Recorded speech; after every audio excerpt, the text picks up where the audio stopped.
Um cara que não precisa disso é o nosso senador Randolfo Rodrigues, pelo contrário, briga ao lado da lei e muito pela lei e não deve gostar muito do tal de foro privilegiado, porque o foro privilegiado, na realidade, foi feito para regime de exceção, ditadura e daí por diante. Nós não estamos vivendo esses períodos, bom, pelo menos por enquanto, né? Eu não sei até que horas, que horas são agora? 10h59, eu não sei se às 11 a coisa muda, mas pelo menos por enquanto a gente não está vivendo período de exceção.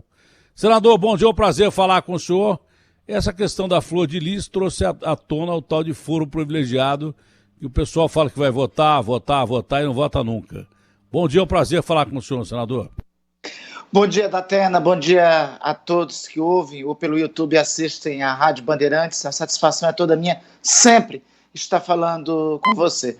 Você disse muito bem, a questão, o fato da deputada Flor de Lis só trouxe de volta à tona o famigerado foro privilegiado, que veja o absurdo, Datena. O foro privilegiado foi votado pelo Senado, a proposta de emenda constitucional que teve como primeiro signatário o senador Álvaro Dias, a qual eu relatei no Senado, foi votado pelo Senado há mais de 1.100 dias. Há mais de 1.100 dias foi para a Câmara. A Comissão Especial da Câmara aprovou e mandou para a mesa para colocar na votação, no plenário da Câmara, há 624 dias. Há 624 dias está pronto para ser votado a proposta de emenda constitucional que acaba com o foro privilegiado. Aliás, Datena, que coloca o foro privilegiado no Brasil no patamar das democracias. Datena, nos Estados Unidos não tem foro privilegiado. O presidente Trump, se responder a qualquer crime, responde na primeira instância. O homem mais poderoso do planeta responde na primeira instância. Na França, o foro privilegiado é para uma meia dúzia. O presidente, o primeiro-ministro, o presidente da Assembleia Nacional e uma meia dúzia de ministros. Em Portugal é para 4. Na Alemanha não existe. Na Itália é só o presidente da República. Então, é um instituto que se tornou no Brasil para situações absurdas como estas, de uma deputada sob investigação, onde tudo aponta que ela é responsável por ser mandante de um crime e continua como representante do povo brasileiro. E foi uma das mais votadas do Brasil, a mais votada do Rio. Bom, por que então não entra em votação isso? O Rodrigo Maia sofre pressão dos seus pares para que isso não entre em votação, na sua opinião? Bom, primeiro esta é a pergunta que estamos formulando ao deputado Rodrigo Maia. Ontem, Datena, eu e mais outros 25 senadores e senadoras subscrevemos um ofício ao presidente pedindo para que ele paute, ao presidente da Câmara dos Deputados, pedindo para que ele paute a matéria. Eu acho que ele deve receber oposição, né? Tem mais de uma dúzia de parlamentares que têm processos em foro especial, notadamente o foro de parlamentares, de senadores e de deputados federais, é o Supremo Tribunal Federal. Então tem mais de uma dúzia, e eu quero aqui logo deixar claro, não é assim, eu não sou daqueles a jogar pedra no Supremo em relação a isso. O Supremo não é uma corte criminal. O Supremo não é uma corte para ficar analisando 10, 15, 20, 30, 40 processos criminais lá. O Supremo foi feito no desenho da nossa Constituição para ser uma corte constitucional, ou seja, as controvérsias sobre a Constituição vai para o Supremo. Mas não, o Supremo não é juizado criminal para ficar definindo quem vai ou quem não vai para a prisão. Isso sobrecarrega o Supremo. Então a responsabilidade é nossa. A gente não pode tirar das nossas costas, do parlamento, a responsabilidade que é do parlamento. O parlamento é que tem que extinguir, tem que pôr fim a isso. E não põe fim, no meu sentir, porque alguns veem com o foro como instrumento de proteção. Alguns não, muitos veem o foro como instrumento de proteção. E essa questão do TRF6, hein? Um tribunal que só atende Minas Gerais, é um negócio absurdo, não é não? É um negócio indecente, Datena. Eu estou fazendo uma campanha junto aos líderes do Senado para que os líderes não deem acordo em que o presidente Davi Alcolumbre coloque esta matéria na pauta. Veja, e é uma matéria de enorme insensibilidade com o Brasil real. Datena, qual é o Brasil real? É o Brasil de 15 milhões de desempregados a essa altura, outros tantos desalentados.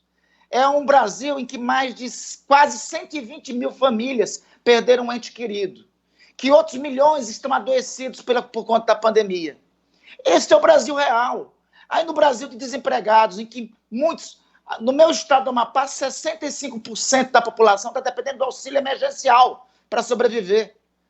Aí nós vamos criar um privilégio descabido, vamos criar um Tribunal Regional Federal que vai aumentar custo. É conversa para boi dormir essa de que não aumenta custo. Me prove que não aumenta custo. Vai ter concurso para juízes federais, vai ter concurso para novos cargos. Não se estrutura um tribunal sem aumento de custos. Outra coisa, é inócuo, porque o tribunal vai ser estruturado retirando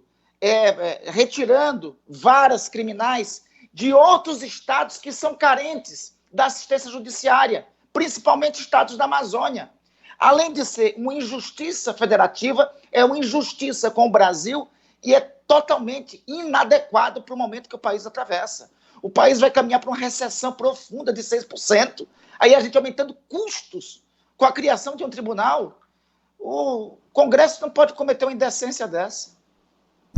Olha, o presidente Jair Bolsonaro ficou durante um determinado período calado, mas muito calado mesmo. E durante esse período o país andou muito bem e ele andou bem, né?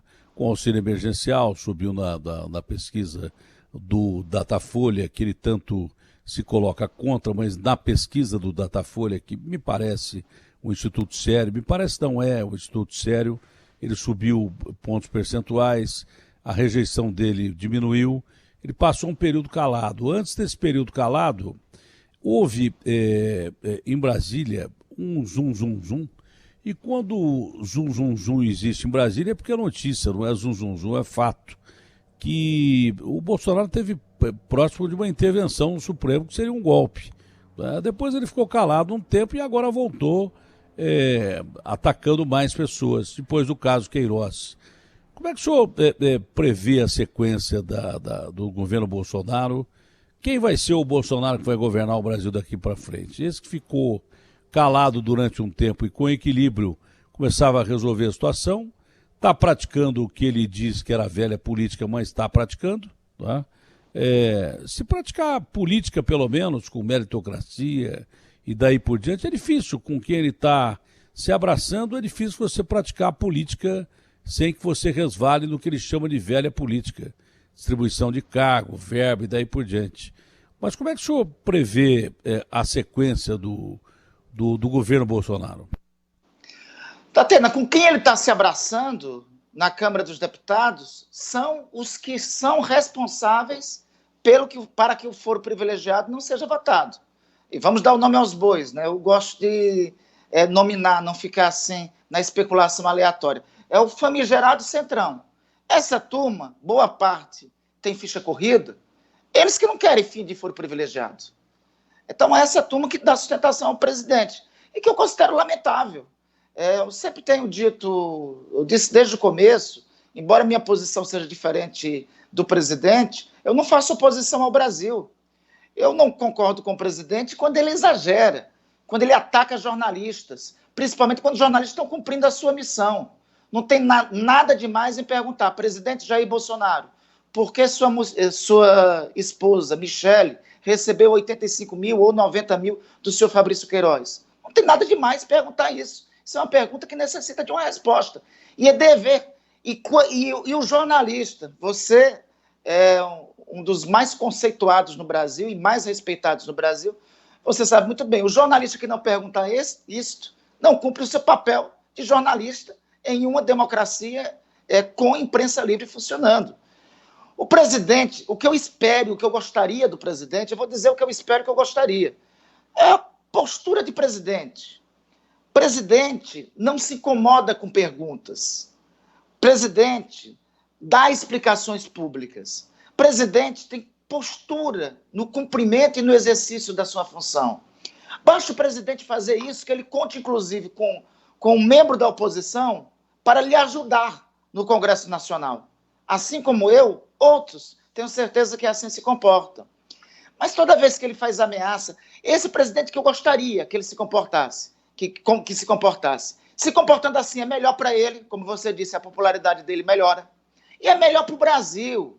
A gente não fica sendo manchete negativa nos jornais internacionais sobre um regime em que teria, em tese, ameaça à nossa que é ruim, democracia. né? Porque isso não atrai investimento. Não é notícia pela notícia. Você vai precisar de atrair investimento externos para o Brasil passar pela recessão. Você vai poder ter que vender os nossos produtos lá fora com mais facilidade e não visto como um empecilho, um Brasil que não respeita regras e leis ambientais ou coisa parecida, que isso vai dificultar a venda do nosso produto lá fora. Então o Brasil vai precisar de tudo isso. Não é a notícia pela notícia. Porque meter o pau, esses gringos metem mesmo. Agora, meter o pau e com razão complica, inclusive, os nossos negócios internacionais. E a balança vai para o espaço e o Brasil precisa de exportar, precisa atrair investimento externo. Não vale a pena você arrumar rolo com os gringos agora, num momento difícil como esse. Datena, e nós precisamos ter muito foco para as nuvens tortuosas que virão. Nós estamos passando um momento de dificuldade agora com a pandemia.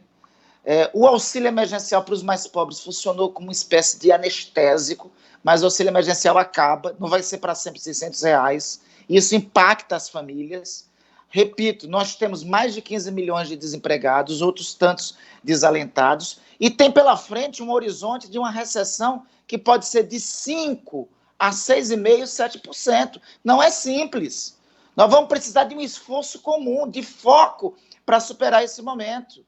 Vamos precisar, nós, o presidente da República, ou a sua equipe, todos terem concentração, ter que ter responsabilidade fiscal, não pode ficar criando tribunal, assim como a ideia da criação desse tribunal. Nós vamos precisar ter preservação da imagem do Brasil. O Brasil não pode parecer uma republiqueta de bananas, tem que ser demonstrada como um país que tem a sua institucionalidade forte. Por isso, eu acho muito temerário quando tentam fazer modificações às pressas na Constituição nesse momento. Eu pedi que o Supremo faça a interpretação esdrúxula da Constituição por conta de conveniências políticas. Então, nós temos que ser um país com instituições firmes e fortes. E o presidente da República não pode passar imagem negativa.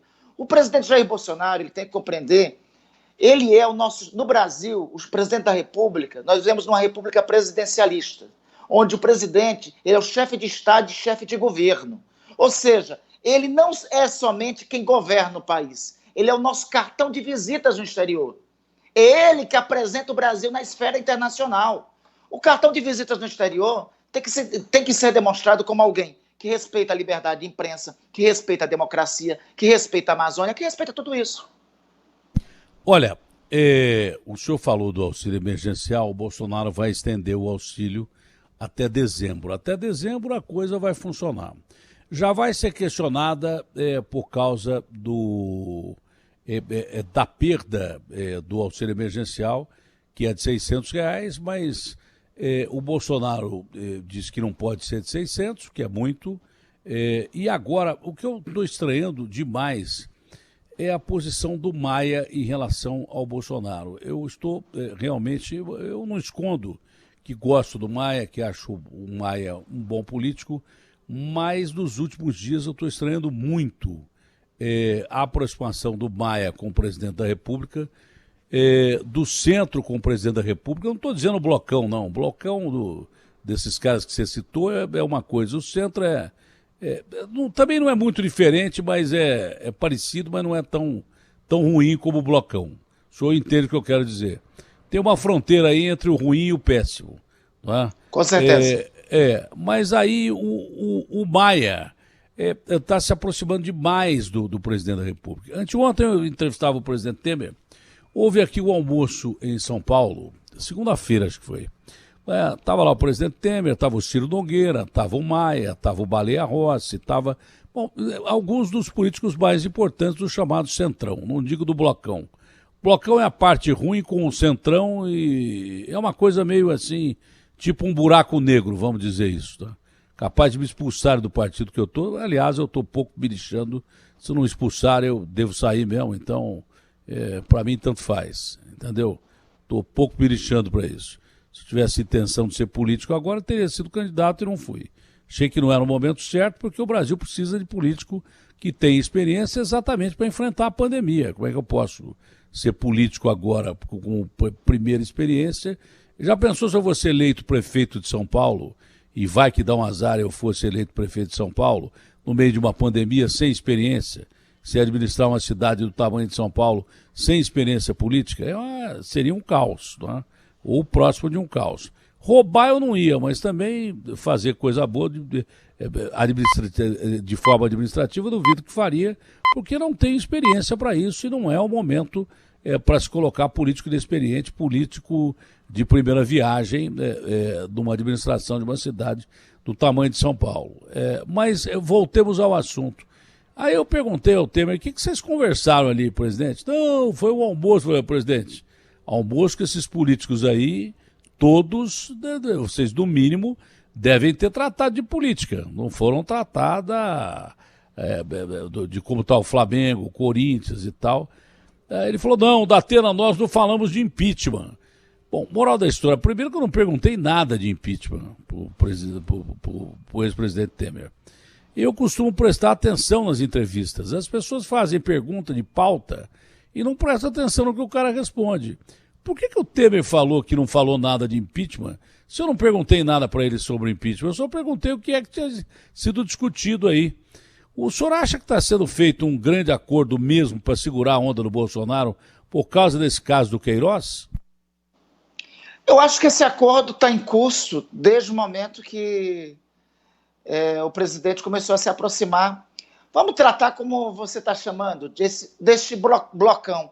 Porque, veja, nós criamos esse adjetivo, foi criado na política esse adjetivo de centrão, não muito leal ao grupo originário que foi criado em 1988. Eu acho que tem esse tipo de comportamento pejorativo, fisiológico, baseado na impunidade, em diferentes partidos hoje, Datena.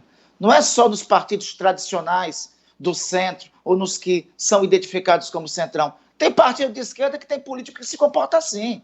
Tem muito partido que hoje de oposição que tem político que detesta ouvir falar de fim de foro privilegiado. Né? É por isso, às vezes, que parte da oposição também não consegue conversar com a língua do povo, porque negligencia pautas fundamentais, pautas que os brasileiros não aceitam mais que existam. Os brasileiros não aceitam instituições como esta do foro privilegiado, que beneficia a impunidade. Muitos políticos de oposição não entendem as angrúrias daqueles brasileiros que vivem nas periferias das grandes cidades, dos mais pobres, e sofrem com a violência de cada dia. E menosprezam a pauta da segurança pública, negligenciam a pauta da segurança pública.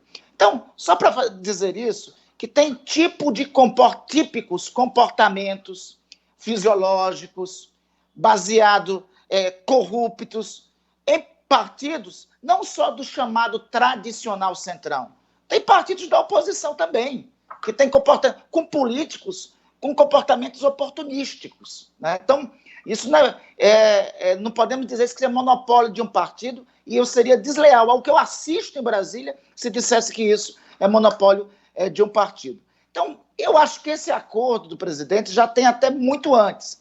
Eu não vejo nenhum ambiente, embora hoje possa ter elementos, eu acho que essa questão aí do Queiroz mereceria uma explicação maior do presidente, mereceria uma investigação mais a fundo, mas não tem hoje nenhum ambiente favorável a um processo de impeachment. O impeachment é, sobretudo, um processo político. Né? Não tem como um presidente com mais de 20% e 30% de aprovação popular, né, não tem condições políticas de avançar com um processo desse tipo. Mas isso não inibe a necessidade da investigação, do esclarecimento, da resposta à pergunta que o jornalista, no último domingo, fez ao presidente da República, que é característico de uma democracia, que é pedra basilar de uma democracia, ser respondido perguntas como estas. Agora, hoje o presidente tem uma situação no parlamento muito mais confortável, Datena, até pelos acordos que fez, pelas entregas que fez, do que tinha no começo do ano. Tem uma situação muito mais confortável do que no começo do governo dele, né? Tem muito confortável, principalmente na Câmara dos Deputados. O Maia, como foi muito atacado pelo entorno do presidente, pelo presidente algumas vezes, mas como sempre age ali no entorno do presidente, o Maia, que foi muito atacado pelo entorno do presidente, estava reagindo a esses ataques. Hoje, eles estão mais abraçados do que gêmeos siameses, né? Se for para o bem do Brasil, tudo bem. Agora, eu não gosto muito disso, não. Eu não vejo isso com bons olhos, não. E confesso que meio que decepcionado com o Rodrigo Maia. E eu acho que tem uma outra coisa aí. Eu acho que eu não quero acreditar, assim como você, embora tenha minhas diferenças com o presidente Rodrigo Maia, eu tenho em boa conta. Mas eu acho também. Que eu acredito, eu acho que ele tem colocado algumas coisas na frente. Essa aproximação agora, concordo com você, se a aproximação for por uma agenda em prol do Brasil, para o Brasil superar um momento difícil, que eu já falei aqui da recessão que se vem, sou o primeiro a apoiar. Agora, se for tipo eu também, mas para proteger determinada coisa, de determinada situação, não. Se for tipo de acordo para isso, e me permita, Datena, se for tipo de acordo para legitimar a ideia de reeleição para a presidência das casas, burlando esse livrinho aqui, que é a Constituição da República Federativa do Brasil... Isso é barbada. Que o Maia e o Alcolumbre querem se eternizar ali, você pode ter certeza que esse é um dos princípios básicos desse abraço aí. É isso que pode passar uma péssima imagem, inclusive internacional, que passa para nós a imagem de uma espécie de republiqueta de bananas. Por isso que eu digo, Datena, a responsabilidade nesse momento, eu não quero ser leviano, mesmo sendo de oposição ao presidente Bolsonaro, de jogar a responsabilidade só nas costas dele, das coisas. Responsabilidade é de todos os políticos. Abraço é dos dois lados, né? Abraço é de quem abraça e é abraçado, né? Exatamente. Então, a responsabilidade é de todos os políticos. O presidente da República não pode se comportar ofendendo a liberdade de imprensa, ofendendo a democracia, mas também os líderes do Congresso não podem ofender a Constituição. Se a regra da Constituição é clara, se a Constituição prevê o princípio da alternância do poder, se nós começarmos a ofender isso, onde é que vamos parar? Se todas as lideranças políticas, se todas as instituições começam a ofender a Constituição, onde teremos moral ou credencial para recriminar o presidente da República se ele fizer o mesmo? Então, tem responsabilidades aí que tem que ser de todos. Senador, algo mais? Acho que foi uma ótima entrevista, foi um bom papo aqui. Sempre é muito bom falar com você, Datena. E além de falar com você, eu sei que tem audiência em todo o Brasil. O seu programa é o mais visto e mais respeitado de todo o país. Falo isso porque quero lhe dizer, já lhe disse uma vez pessoalmente e reitero, sou muito seu fã, viu? Muito obrigado, a recíproca é verdadeira, parabéns pela sua luta. Foi um prazer falar com o senhor, senador. Satisfação minha. Um abraço, Datena. Bom dia. Um abraço, grande bom dia e saúde.